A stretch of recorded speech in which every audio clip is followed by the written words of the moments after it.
If you want to create a better future, what do you need to consider the most? You need to understand how our brain is helping us or sometimes can become a hindrance.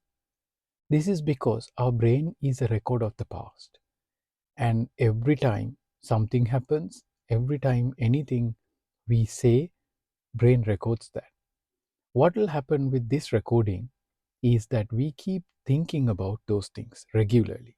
This happened, that happened, and also they will form part of our automatic reactions to the events that are happening outside. When we know this, what is the benefit? That if you want to create a different future, you need to think different to how you have stored this memory.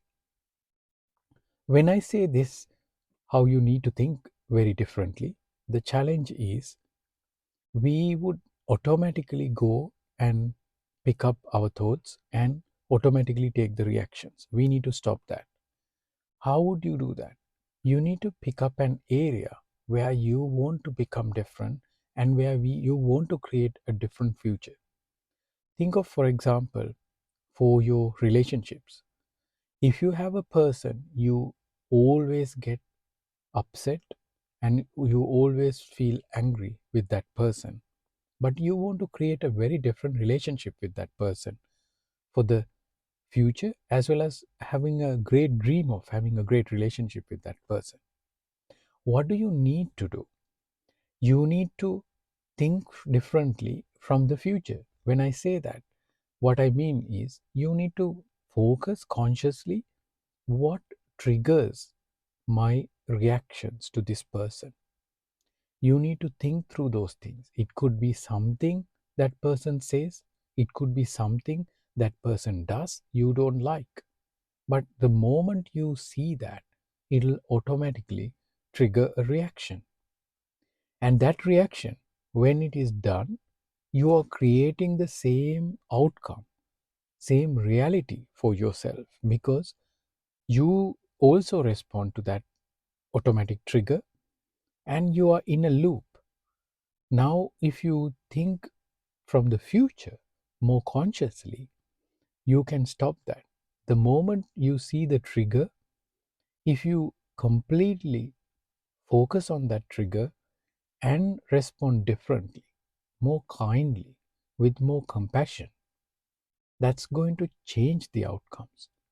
That's what I mean.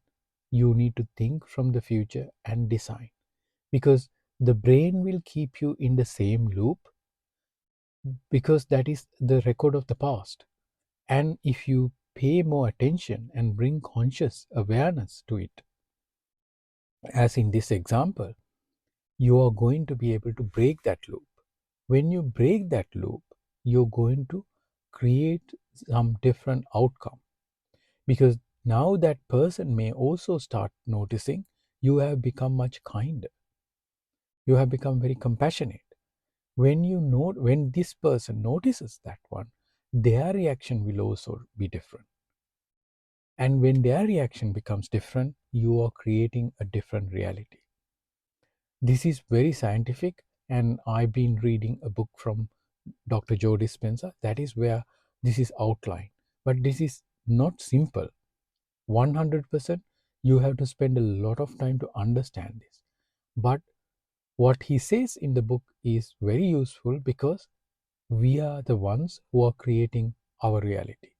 And why I wanted to encourage you with this little example that I can think of was you are the one who can create a different future. Think of this and start taking a small action to change and model a better future for yourself because you very well deserve that. Thanks and have a wonderful